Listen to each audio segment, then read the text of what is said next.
पाटील आणि आदरणीय जयंत पाटील साहेब यांच्याबद्दल अपशब्द वापरल्याच्या निषेधार्थ खरं तर हा मोर्चा आहे. पण शिंदे साहेब, ज्या कुत्र्यामध्ये 3 प्रकार आहेत आमच्या मराठवाड्यात. भाजपवाले म्हणतात गावगाड्यातली भाषा आहे, रानटी भाषा आहे, खेड्यातले आहेत. आम्ही त्याच्यापेक्षा खेड्यातले आहेत. आमच्या बीडाकडे कुत्र्याचे 3 प्रकार आहेत: साधा कुत्रा, पिसाळ्याला कुत्रा आणि खरजुला कुत्रा. तसा हा खरजुला कुत्रा हा जयंत पाटील साहेबांच्या बद्दल, आईबद्दल बोलतो. पण आवाज साहेब, जयंत पाटिल साहब को गाली देना तो बहाना है, अवधूत वडार की आत्महत्या का पीछे जो घटना है उसको छुपाना है. अवधूत वडारची आत्महत्या का झाली? ह्या हरामखोराच्या पीएनं त्या अवधूत वडारला त्या ठिकाणी मारहाण केली, बोगस बिलं लिहायला लावले. कोण तो? याचा पवार नावाचा जिल्हा परिषद सदस्य. त्यानं दमदाटी केली आणि त्याच्या पायी त्या अवधूत वडारनं आत्महत्या केली. पोहता येणारा माणूस आहे अमोल दादा. जो पोहता ज्या अवधूत वडारला येत होतं, त्या अवधूत वडारचा मृतदेह हा पुलापासून वर 15 फूट सापडलाय. खाली जायला पाहिजे ना मृतदेह, तो खाली सापडला.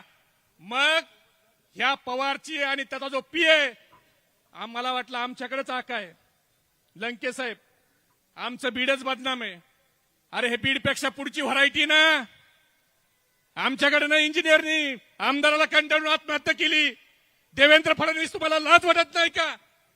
तुम्ही मुख्यमंत्री असलेल्या राज्यामध्ये तुमच्या आमदाराच्या पीएचं नाव घेऊन त्या मृत इंजिनियरची आई आणि बहीण टाव फोडतीये. त्याला तुम्ही न्याय कधी देणार? सेम प्रकरण घडलं 2 वर्षापूर्वी.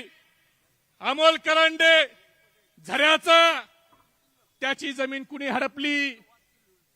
त्याची जमीन घेतल्यावर त्या अमोल करंडेची, त्याचा देखील मृत्यू टोपे साहेब सेम पद्धतीने झाला. तो देखील मृतदेह कुठे सापडला? तो देखील पाण्यामध्ये, त्याच्या बाजूला त्याचा शव सापडला. आणि त्यांनी जमीन कुणाला विकली? तर ह्या टोपीचंदला, ह्या खरजुल्या कुत्र्याला विकली. त्याचा चौकशी करणार का नाही तुम्ही? आता उद्या त्या पडळकरवाडीतली आमची पडळकर आजी 85 वर्षाची, तिची जमीन कुणी नावावर करून घेतली. आता उद्या अवधूत वडार आणि अमोल करंडे सारखं त्या पडळकर आजीचं जर झालं तर नवल वाटू देऊ नका. अरे आमच्या बीडला आणि परळीला कमी आहे, त्याच्यापेक्षा जास्त तुमच्या सांगली जिल्ह्यात ह्या खरजुल्या कुत्र्यामुळे व्हायला लागलंय. आणि हा काय म्हणतो? भिकारचोट जयंत पाटील साहेबाला. अरे लका, तू भिकारचोट तू आहेस. हा सारखा सांगतो 2007 पासून मी सफारीत फिरतो. अरे 2006 ला तू एमएटी वर फिरत होता.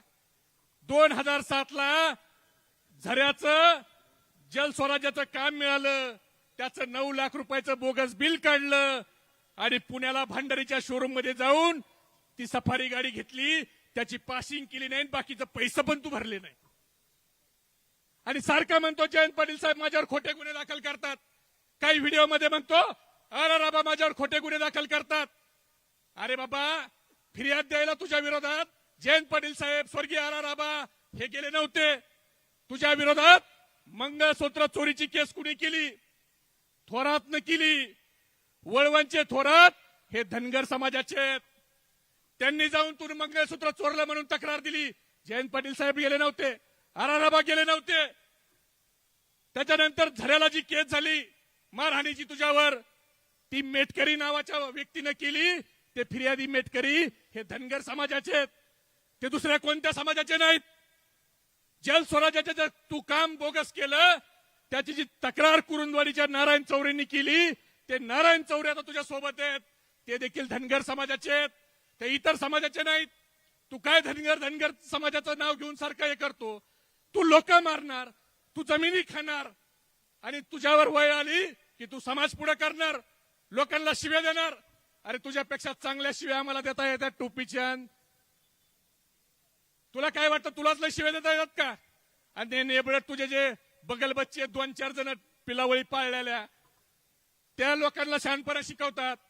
देवेंद्र फडणवीस, ही जी वेळ आली ना, तुम्हाला मी एकच गोष्ट सांगतो फडणवीस साहेब, एक कुत्रा असतो, तो कुत्रा एका मालक त्या कुत्र्याच्या गळ्यात साखळी ठेवून एका पुलावर उभा असतो आणि येणारा जाणारा माणूस आला की तो कुत्रा सारखा त्या माणसाला भोकायचा आणि त्याचा मालक जरा ती रस्सी सैल करायचा. एकदा झालं, दोनदा झालं, तीनदा झालं, नंतर मात्र सगळे लोक मिळून त्या कुत्र्याला काही करीत नाहीत, त्या कुत्र्याच्या मालकाला चोपून काढतात. तसा आज ह्या कुत्र्याचा मालक कोण आहे? उद्या जर ह्या टोपीच्या आमच्या नेत्यावर बोलला, पवार साहेबांवर बोलला, जयंत पाटील साहेबांवर बोलला, तर आम्ही त्याच्यावर बोलणार नाही. आम्ही देवेंद्र फडणवीस साहेब तुमच्यावर बोलू. देवेंद्र फडणवीस तुमच्यावर आता आम्हाला बोलावं लागेल. आमचा एक आमदार कुणी बोलत नाही. साध्या चिल्लर चल्लर सोशल मीडियावरचे पोरं बोलत असतील. एक आमदार, एक खासदार कधी खालच्या पातळीचा बोलला? कधीच बोलला नाही. पण आज तुम्ही जे हे रोपटं लावलंय आणि हा सारखा सांगतो धनगर समाज, धनगर समाज. मित्रांनो, याच्या सोबत प्रत्येक गुन्ह्यात असलेले राजू अर्जुन आज कुठे आहे? त्याच्या सोबत आहेत का? बंडू काथोरे आज याच्या सोबत आहेत का? राजू जानकर इथंच आहेत ते. तानाजी यमगर, ह्या तानाजी यमगर कडनं 2009 ला यांनी 50 लाख रुपये उधार घेतले, अजून त्यांचे पैसे आणि परत दिले नाही. प्रभाकर पुजारी, किती नावं घ्यायची? ज्या लोकांनी याला राजकारणात धनगर समाजाच्या पोरांनी मोठा केला, त्या सगळ्या पोरा ज्याच्यापासून लांब आहेत. आणि मला याच्याबद्दल हा बोलतो ना, काही वाटत नाही शिंदे साहेब, कारण ह्याचे आजोबा यांचं नाव बाबा पडळकर. ते बाबा पडळकर इंग्रजाचे खोत होते आणि ते इंग्रजाचा शेतसारा गोळा करायचे. बरोबर आहे का? बरोबर आहे का जातोले पडळकर वडीवाले? बरोबर आहे का? त्याच्यामुळं झरे परिसरात यांना गद्दार घर म्हणून ओळखलं जातं. आणि हे गद्दार आज खुर्चीवर बसल्यावर चुकीच्या पद्धतीने आदरणीय जयंत पाटील साहेबांवर बोलतायत.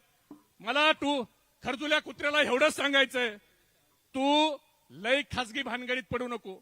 आतापर्यंत मला धैर्यशील बाह्य वाटलं, हा 42 वर्षाचा रणडवा आहे, याचं लग्न झालं नाही म्हणून हा साहेबाच्या वर जरा खालच्या पातळीवर टीका करतोय. पण अरुणांना मी जरा माहिती घेतली तर या खरजुल्या कुत्र्याला मला सांगणं, हॉटेल सोनी मधला 2012 ते 14चा डाटा आम्हाला काढायला लावू नको.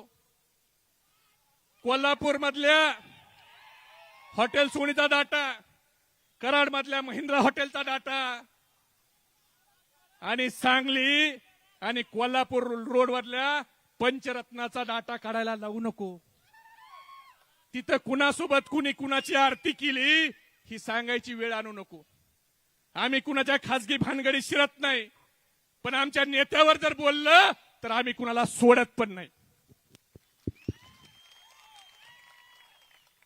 आणि लयच खासगी जायला लावलं तर पोखरवाडीत कोणत्या शिक्षकाने काय कारनामे केलेत ते पण सांगायची वेळ आमच्यावर आणू नको. आणि पडळकरवाडीत कोण म्हातारा दारू पिल्यावर काय म्हणतो याची पण व्हिडिओ शूटिंग दाखवायची वेळ आणू नको. लय खासगी शिरायला लावू नको. ते आम्ही पण शिरू शकतो. आणि याचा एक धंदा आहे, राजेंद्र देशमुखांना पहिले शिव्या द्यायचा का नाही? आमदार साहेब, राजेंद्र देशमुखांना हे धनगराच्या विरोधीत म्हणायचे, ह्यांनी वाट लावली आणि 2017ला स्वतःच्या भावाला झेडपीला निवडून आणायला त्यांच्यासोबत तडजोड केली. हा म्हणतो जयंत पाटील साहेब प्रस्थापित. अरे बाबा, तुझी आई सरपंच, तुझा भाऊ झेडपीचा सभापती, तू आमदार, तुला का वाटलं नाही पडळकरवाडीच्या 400 मताच्या गावात दुसरा धनगराला आपण सरपंच करावं, एखाद्या धनगराला जिल्हा परिषदचा मेंबर करावं? तुला तुझ्या घरातच का दिसलं? आणि सारखा म्हणतो जयंत पाटील साहेबांनी कारखाना काढलं, कारखाना. अरे त्यांनी 4 काढले, 5 काढले, तू 10 काढ. तुला कुणी धरलंय? कारखाना काढला म्हणजे नानच फाट्यावर हा देशी विकणं एवढं सोपं आहे का? त्यामुळं बोलणारे वक्ते भरपूर आहेत. मला एवढंच त्याला सांगायचंय की खरजुल्या कुत्रे आणि त्याचे जे काही बगलबच्चे आहेत त्यांना येणाऱ्या काळात त्याच भाषेत उत्तर मिळेल आणि त्याच्या मालकाला देखील मिळेल. धन्यवाद. जय हिंद, जय महाराष्ट्र. धन्यवाद. यानंतर सांगली जिल्हा राष्ट्रवादी काँग्रेस पक्ष मुलुक मैदानी तो माननीय दिलीपराव पाटील तात्या यांना विनंती आहे त्याने आपलं मनोगत या ठिकाणी व्यक्त करावं. माननीय दिलीपरावजी पाटील तात्या.